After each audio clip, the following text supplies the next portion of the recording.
When you walked out and Lee Greenwood was singing, I've known you for 20+ years, a long time, and I looked at you and there was an emotional moment where, like, I think people around me were starting to tear up. Were you close to tearing up at that moment? Well, if I admitted that, I think I'd lose a lot of votes. I'm not supposed to. Do you want a president that cries? I don't think so. So I'll say absolutely not. The ride to the hospital from here, take us in the car. Well, there was a lot of blood. And when I was down and bullets were flying over my head, I noticed tremendous amounts of blood. But I felt it's very, you know, they talk about surreal. It wasn't surreal. I had total understanding of where I was. And the Secret Service people were very brave because I got down. I think people were shouting maybe or whatever, but I got down pretty fast. I was always impressed with that. I got down fast. If I didn't get down that fast, that would have been a second miracle. But they were flying right over my head, and you could hear them. I didn't know you could hear bullets. You could hear, they're whizzing by at 4,000 miles an hour or something. But I think that more than anything else, they wanted me to go out by stretcher, and I didn't like that. I had a lot of people watching. I don't want that. But also, and I thought they did a great job. Because the president has to look. Well, I don't want to go out. I felt that I was hit in the ear, and it felt like the top of the ear. It grazed my ear, but it was really bloody. And the Secret Service people, and rightfully thought I was hit on 3 or 4 places because there's so much blood. Because the ear bleeds, or whatever, they say cartilage. The doctor at Butler said cartilage. And they say because of cartilage. The ear bleeds more than any other part of the body. There was blood all over the place. And I really thought that only was hit in the ear. So they said, sir, you were hit in other locations. And they're going all over my body. They probably realized what a body this guy had. But they're going all over. And they didn't find. I said, look, I'm not going on a stretcher. And get me up. I wanted my shoes. Because, no, they hit me. They hit me. No, when they went down, they hit me so hard that for some reason, I think they were going at a different angle.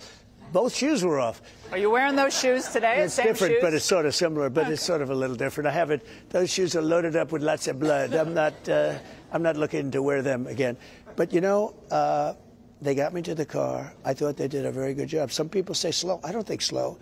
They got me to the car, and I think I might have been holding them back. You know, my first instinct was to finish my speech. It's crazy, isn't it? Isn't that a crazy instinct? I'm pouring, but they didn't live. That's where they put their foot down. They got me to the car. I got in. I did a little talking, not much. 2 very, very good people. Sean is fantastic, but 2 very, very good people. And they got me to the hospital. It was so professional. Everything was. Look, they had a bad moment with the building. A bad moment. How long did it take in the car? Approximately 7, 8 minutes. Very quick. And the hospital was great. And I didn't realize this. I never knew they did. When a president goes to an area, they close a hospital in its entirety. It's ready for exactly this. I didn't know they did that, but they did. So the hospital, I got there, the doctors were outside, the nurses, and no people. They literally close it, and almost like they expect this. No, it's a genius thing, but you would never do. Who would ever think that? And I was so impressed. They got me in, and they took care of it. Butler Hospital did a fantastic job. The doctors were amazing, and also amazing on the other 2 gentlemen that were hurt very badly. They thought they weren't going to live, and they ended up living, and I think they'll be very healthy David again. And James, yeah. They were very, very good people, good Trump supporters, and we took good care of them. I mean, they took 2 hard shots. They were not supposed to make it, and not only did they make it, they really came out. I think they're going to be 100%. But Corey didn't make it, and I felt we had an obligation to Corey to come back here and help him out. We raised a lot of money through different things, but we raised a lot of money for the family, and they deserve it for what they've gone through. They really had a great father and great husband. And when you saw them for the first time today, again, since that horrific day, what was that like? Well, it was amazing. The daughter's beautiful, 2 young girls, and a beautiful mother. And they're at the bottom of the plane. I get off, and they're the first people I greeted and met. And I knew them from before, of course, from the tragic event. But they're having a hard time. Actually, they're having a very hard time. It was so crazy. The whole thing was just a crazy time, and we had to sort of come back and complete the circle. And that's what we did. Even the way I started, I sort of said, like, here we are, let's go. What was the first thing Melania said to you? She was watching it on television. She was watching it. I think she paused it for a couple of minutes, and somebody called, and she ran to the television. She's great. Look, she had a bigger problem. She had a problem with how does Barron take it. You know, Barron was playing tennis with his friends, and somebody walked over and ran over and said, your father's been shot. He's been shot, Barron. And Barron really likes his father a lot. And so does Eric, Don, Tiffany, Ivanka, the whole group. But, you know, I've been a good father to the kids. How is he doing in college? He's doing great. He's always a great student. Barron's a very good student. He's a tall student also, by the way. Pretty tall student. But he's a great boy. And he came in, Mom, what happened?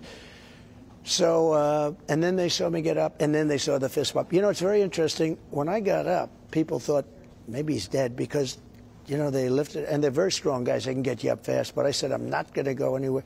And I convinced them I thought I was only hit in the air. It's very interesting. But they got me up, and I watched, and it was dead silent, even though I was standing up and in vision, because people didn't know I was alive or not. And then when I did the fist pump, everybody realized, and they're screaming, USA, USA. It was the craziest day. It was a crazy time. And what a lot of people don't know is that a lot of the people who were behind President Trump on July 13th waited in line to be behind him again. They thought that was very important for this 12-week anniversary of what was almost a more tragic day. Hey, Sean Hannity here. Hey, click here to subscribe to Fox News YouTube page and catch our hottest interviews and most compelling analysis. You will not get it anywhere else.